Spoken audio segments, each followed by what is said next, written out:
rise.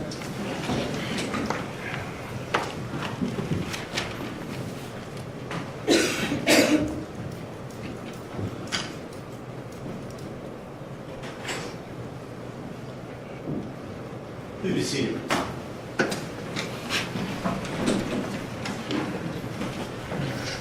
All right, let's go on the record. We are here in open court. It's the court's criminal docket, case 618342, entitled State of Ohio versus George C. Brinkman. Present in court is defendant Mr. Brinkman with his attorneys, Mr. Thomas Conway, Mr. Fernando Mack. Present representing the State of Ohio, the County Prosecutor, Mr. Michael O'Malley, Assistant County Prosecutor Sal Awadala, and Christopher Schroeder. We're set today for sentencing. On a prior date in court, this three-judge panel, after hearing evidence presented by the State of Ohio with respect to the aggravating circumstances and the mitigating factors presented by defense, found this defendant guilty beyond reasonable doubt of the aggravated murders and related counts. We also considered in the sentencing phase the necessary factors with respect to the death penalty, and now we're ready to proceed with the sentencing hearing. Have the victims' representatives speak. We'll start with the State of Ohio. Thank you, Your Honor. Your Honor, State of Ohio versus George Brinkman, again, case 618342. Here on June 10, 2017, trust and familiarity turned into treachery, torture, and unspeakable violence when George Brinkman decided to murder Suzanne and her two daughters, Taylor and Kylie. Suzanne, Taylor, and Kylie were brutally murdered by Mr. Brinkman. He killed Suzanne within arm's reach of her two daughters, as well as within sight of her two daughters, and then turned and killed Taylor, and then killed Kylie, leaving Kylie to witness the murders of her mother and her sister. We believe the state has provided sufficient evidence in the first phase that the aggravating circumstances, or second phase, that the aggravating circumstances outweigh the mitigating factors, and we again ask that the death sentence be imposed at the appropriate time. This time around, and I believe the panel has made that determination as to each murder. So we should be asking for the death sentence for Suzanne's murder, for Kylie's murder, as well as for Taylor's murder. At this time, Your Honor, if the court will allow and I know the court has made a determination already that the aggravating circumstances do outweigh the mitigating factors, having deliberated on a prior date. But at this time, we ask that the panel hear from the father of the two daughters, Taylor and Kylie. That would be Brian Pfeiffer. Yes.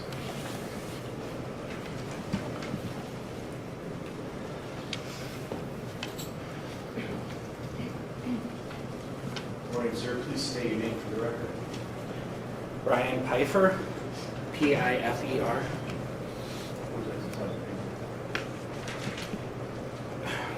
Your Honors, my name's Brian Pfeiffer.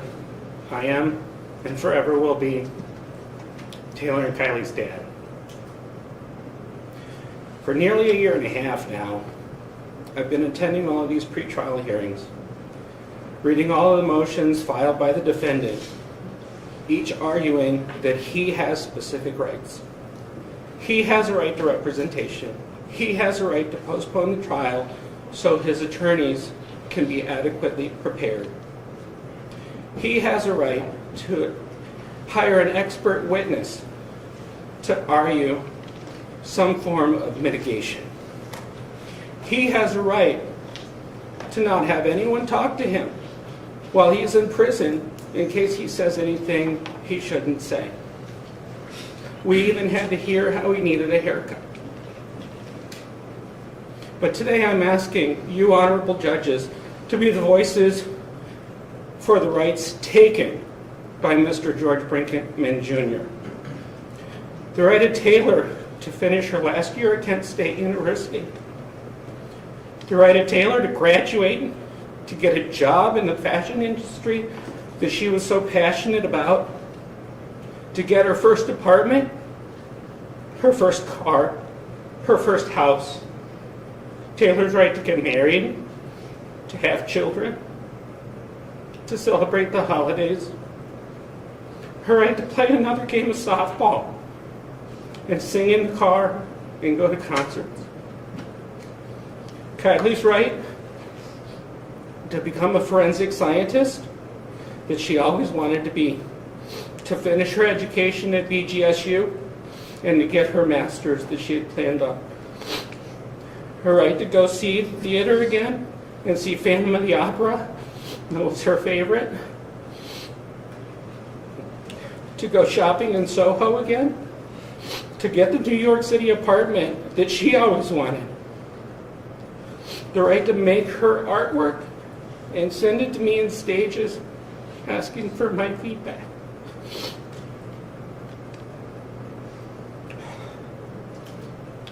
The right to sing with her sister in the car and correct her on the lyrics to the songs. Her right to get married and to have children. And all of our rights to be a part of those things. And listen to that applause. That's not celebration. That's collective grief turning into resolve. What you just heard wasn't just a list of dreams. It was a courtroom reframing of rights. Not constitutional rights, human ones. The right to graduate, the right to fall in love, the right to breathe. This is a powerful rhetorical move in capital sentencing. Shift the focus from the defendant's fate to the futures that were stolen. And emotionally, the jury isn't just hearing testimony, they're being asked to imagine absence.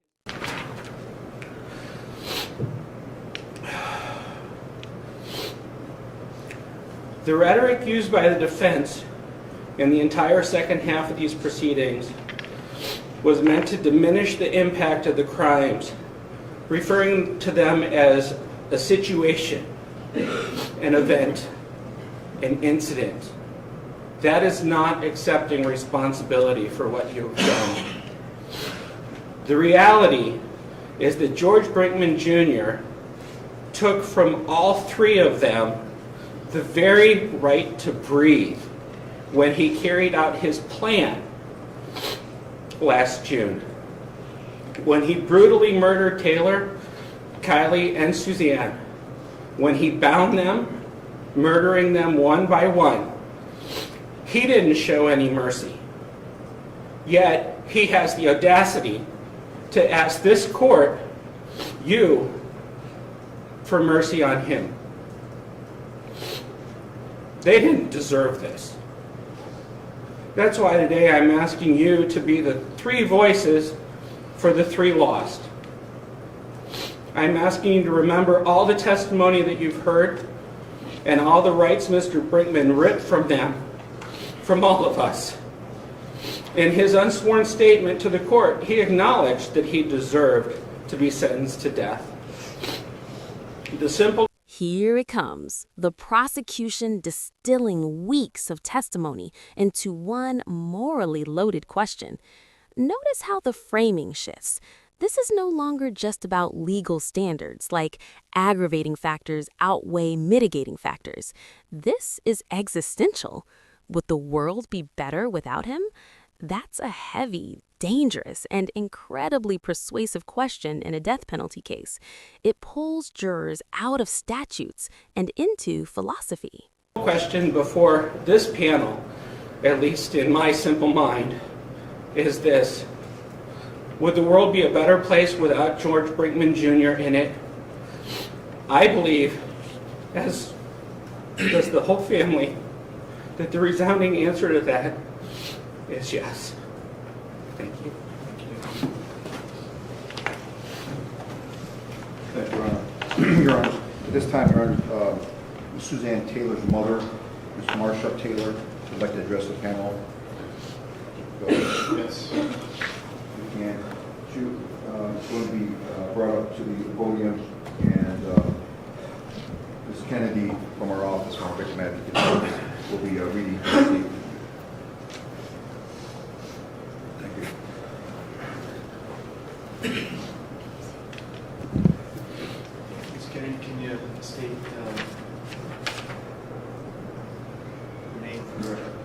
Yes. I'm reading the victim impact statement of Marcia Taylor, spelled M-A-R-C-I-A. She is the mother of Suzanne Taylor, grandmother of Taylor Pfeiffer and Kylie Pfeiffer.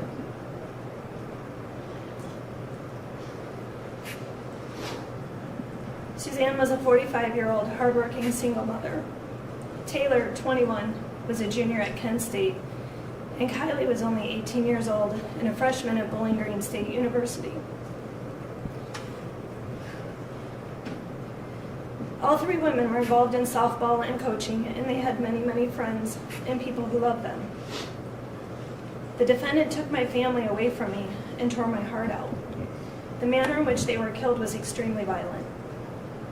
It hurts to know that two of the women possibly witnessed the other's murder. Why did the defendant cut Suzanne's hair? What made him go from a friend to a cold-blooded murderer? So many questions go unanswered. I had to be hospitalized because from the day of the murders, my health took a nosedive. I have post-traumatic stress syndrome, major depression, and I'm not able to sleep or eat well. I'm under the care of a psychiatrist. I'll never ever get over it. If I didn't have my son, Ken, there would be no reason to live. I'm heartbroken. In closing, I believe the defendant should get the death penalty. It's only fair that his life be taken as he cut short the lives of Suzanne, Taylor, and Kylie. Thank you. Thank you.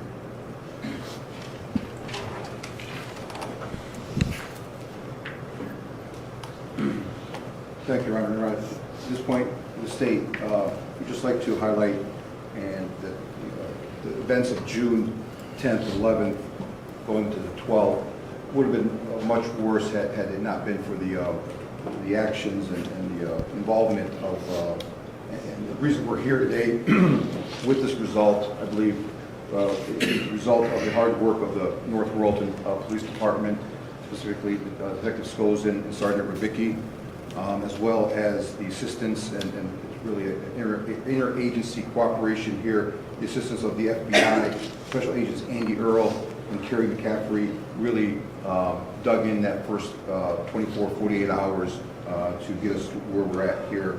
With the assistance from BCI, Justin Soroka, and of course the technical expert assistance from our own Cuyahoga County Medical Examiner's Office and Regional Crime Lab, Dr. Andrea McCollum, Dr. Butt, Kerry Bauscher, Lisa Propesny from the Trace Department. And finally, Your Honor, I'd like to thank my colleagues, Dan Cleary, Kevin Brinkman, Chris Schroeder, as well as our county prosecutor for giving us the resources to allow us to pursue this case. Thank you very much. All right, any other defendant? Mr. Conlon? Mr. Mack?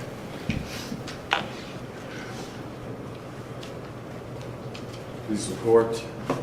Mr. Brinkman is not going to speak this morning.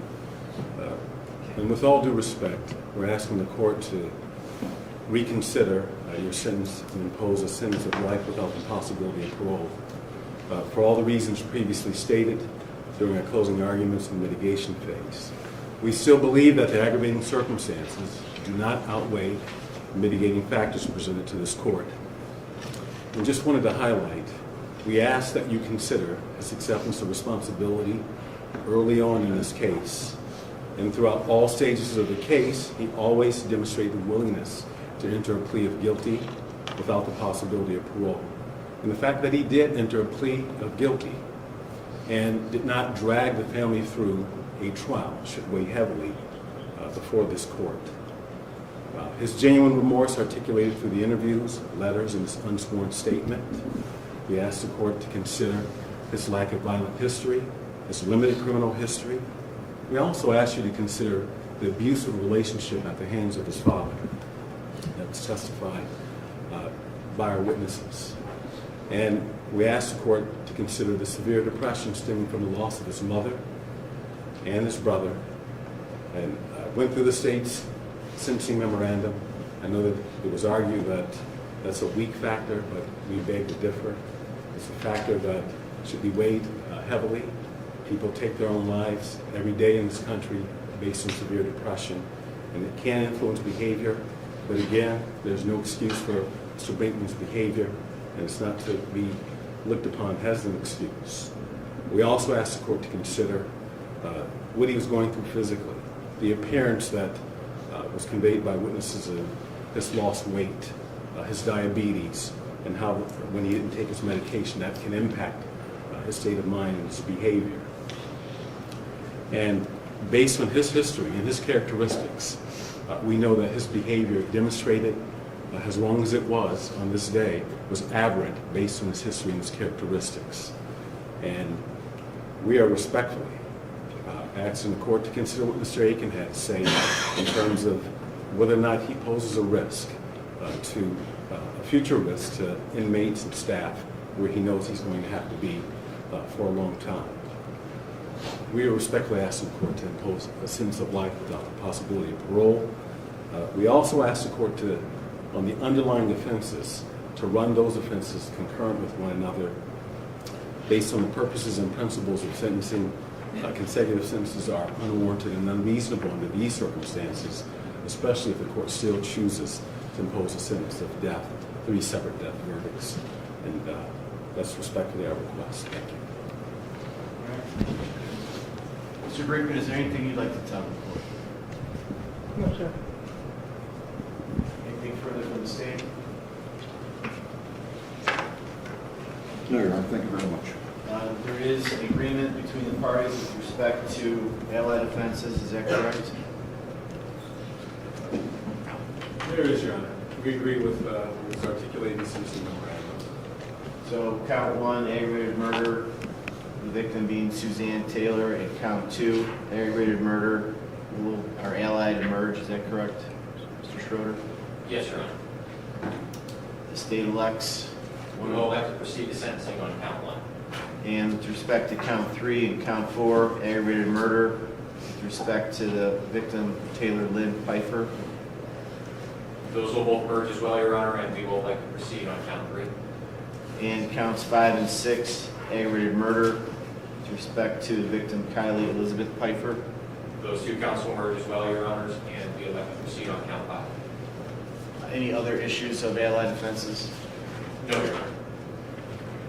Is there any objection to that from the defense? No, Your Honor. First of all, on behalf of this panel, we'd like to extend our sincere condolences to the family members who are here, who have been present and active throughout this entire very long and as I heard, often frustrating process. Our laws are made to protect the rights of those accused, and we have sworn an oath, everyone, the attorneys, the judges, to protect those rights. And that's often cold comfort to the victims' family members who have lost a member of their family forever. And all those efforts defense makes protecting the rights of the defendant just fall on deaf ears and are often upsetting to the family members. We understand that. We appreciate how you've acted throughout these proceedings, and we understand your feelings. And it's every case in which an innocent person loses their life is always senseless. There's never any sense to it. And there will never be any sense found in it or any good reason for it. And all the law can do is what the legislature has allowed us to do. And we have to consider all these factors. We have made specific findings beyond a reasonable doubt that this defendant is the principal offender in the aggravated murder, that the aggravated circumstances outweigh the mitigating factors. And pursuant to the revised code section 2929.03, we do hereby impose the death penalty in count 1, count 3, and count 5. for those aggravated murders. No sentence will be imposed in count 2, 4, or 6 pursuant to the allied offenses agreed to by the parties. The remaining underlying allegations, the court has considered all the principles and purposes of felony sentencing, all the appropriate recidivism and sentencing measures as required by our sentencing statutes. Also, I have considered specifically whether or not consecutive prison sentences are appropriate. Hereby I do find that the facts and circumstances surrounding these brutal murders carried out with pre-calculation and design,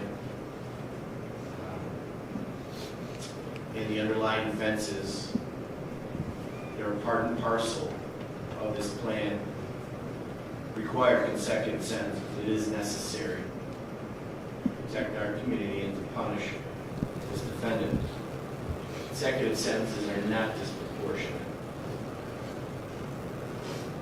to the harm that was caused in this matter. That the harm is so great or unusual, a single term does not adequately reflect the seriousness of this defendant's conduct.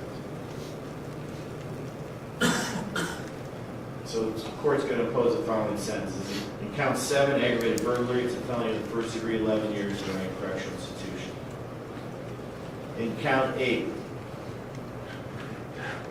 it's kidnapping with respect to victim Suzanne Taylor. It's a felony of the first degree, 11 years in a correctional institution. In count 11, which is gross abuse of a corpus, with respect to victim Suzanne Taylor, 12 months in a correctional institution. That's a felony of the fifth degree. In count 9, kidnapping. With respect to victim Taylor Lynn Pfeiffer, 11 years in a correctional institution for that felony of the first degree. In count 12, gross abuse of a corpse. With respect to victim Taylor Lynn Pfeiffer, 12 months in a correctional institution.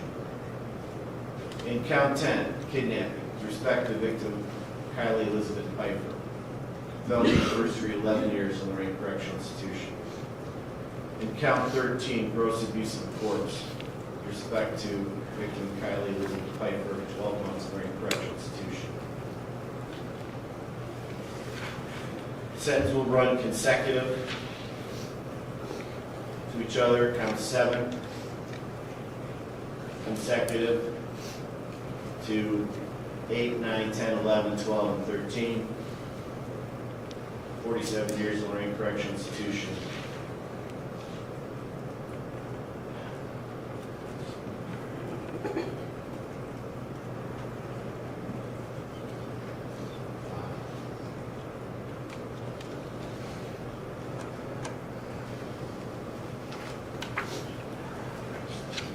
Pursuant to our statutory duties as well, with respect to this death sentence imposed, these underlying sentences are consecutive as well.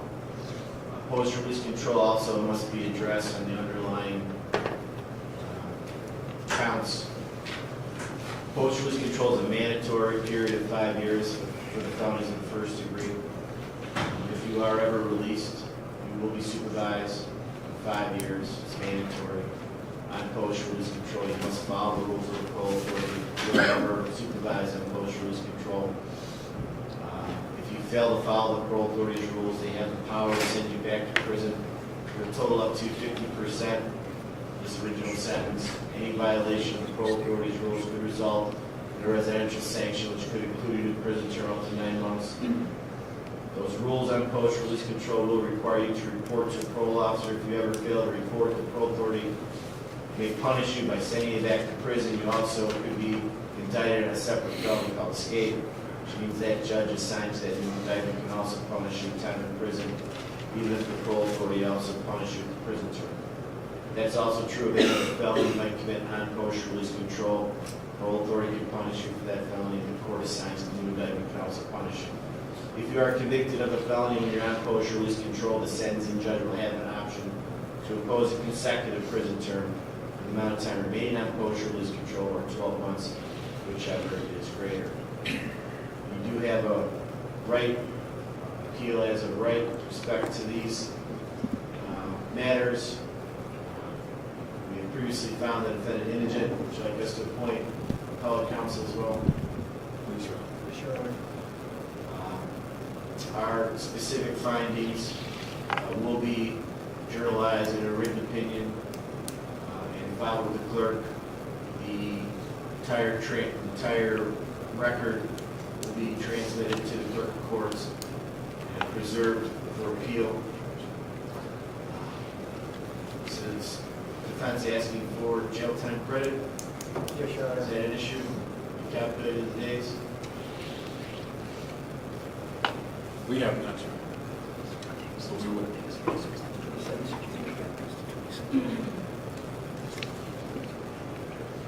Could I have one moment, Your Honor? I'll do that now.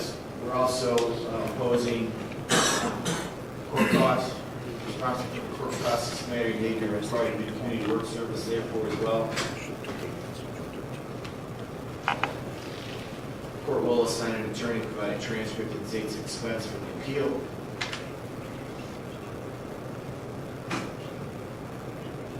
May we approach her? Yeah.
All right, also for the record, post-release control also is discretionary with respect to the felons of the 5th degree, so the record is absolutely clear if that ever becomes an issue. 3 years discretionary post-release control on the F5s, mandatory 5 years post-release control on the F1s. State of Ohio also has final request. Your Honor, would request since the Mr. Brinkman has been sentenced to death, and upon the filing of the opinion, that an execution date be set by the court within the year. And we understand that there's appeals that will stay that, but I believe that that's a practice, if not required by the statute, that an execution date be set by this trial court. Thank you. All right. Anything from the defense? Your Honor, may we take a moment, please?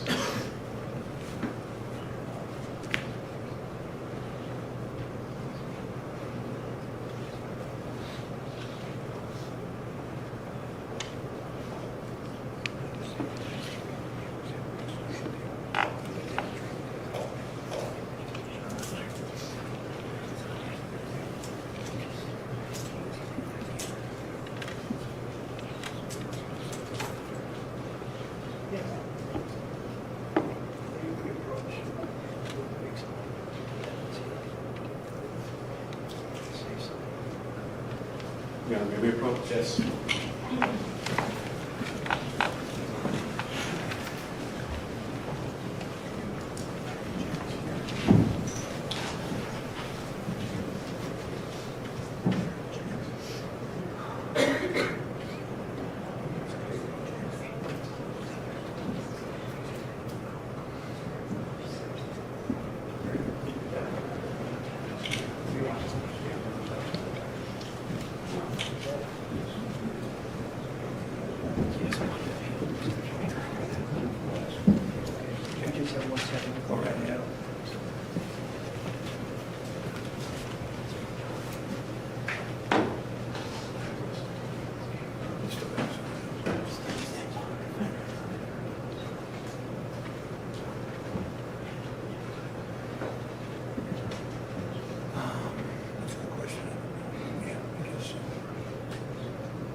Your Honor, on behalf of Mr. Brinkman, like the court, you advise him of his appellate rights to these proceedings. We have also advised him of his rights and the pros and cons of appealing this matter. And Mr. Brinkman has made it clear to us, as he has early on in this case, that he does not wish to appeal your decision. Mr. Brinkman, is that correct? That is a true statement, sir. Have you had enough opportunity to talk to your attorneys about what the appeal entails and how it will proceed? Yes, sir. Do you have any questions about that for this panel? No, sir. Pursuant to our statutory duty at this point, and having considered what defendant's wishes are, the court is going to appoint appellate counsel so that if there is any possibility of this defendant wishing to pursue specific issues that may occur to a counsel, we will appoint the State Public Defender's Office and another attorney with respect to an appeal. Also, the State of Ohio has a request as well for the sentencing date. Yes, Your Honor. All right. Considering that the sentence is not final judgment until our opinion has been filed with the clerk's office, I'll set the execution date for January the 15th, 2020. Should be 1 year from when approximately the sentencing memorandum and opinion would have been filed. Is there anything else for the record from the State of Ohio? Two things very briefly, Judge. Number one, from the date of the defendant's arrest, I believe he is entitled to 564 days of jail time credit, so we'd ask the court to award him that amount. And number two, there was one consecutive sentencing finding that I believe the court did not make, and that was that consecutive sentences are not disproportionate to the danger the offender poses to the public, so we just ask the court to make that finding as well. All right.